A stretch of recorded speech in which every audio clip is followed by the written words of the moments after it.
एक जंगल में एक हाथी और एक बकरी रहते थे। दोनों बहुत पक्के दोस्त थे। दोनों साथ में मिलकर हर दिन खाने की तलाश करते और साथ में ही खाते थे। एक दिन दोनों खाने की तलाश में अपने जंगल से बहुत दूर निकल गए। वहां उन्हें एक तालाब दिखाई दिया। उसी तालाब के किनारे एक बेर का पेड़ था। बेर का पेड़ देखकर हाथी और बकरी बहुत खुश हुए। वह दोनों बेर के पेड़ के पास गए। फिर हाथी ने अपनी सूंड से बेर के पेड़ को जोर से हिलाया और जमीन पर ढेर सारे पके हुए बेर गिरने लगे। बकरी जल्दी जल्दी गिरे हुए बेरों को इकट्ठा करने लगी। संयोगवश उसी बेर के पेड़ पर एक चिड़िया का घोंसला भी था, जिसमें चिड़िया का एक बच्चा सो रहा था और चिड़िया दाने की खोज में कहीं गई हुई थी।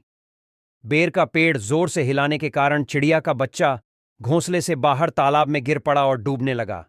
चिड़िया के बच्चे को डूबता हुआ देखकर उसे बचाने के लिए बकरी तालाब में कूद गई, लेकिन बकरी को तैरना नहीं आता था। इस वजह से वह भी तालाब में डूबने लगी। बकरी को डूबता हुआ देखकर हाथी भी तालाब में कूद गया और उसने चिड़िया के बच्चे और बकरी दोनों को डूबने से बचा लिया।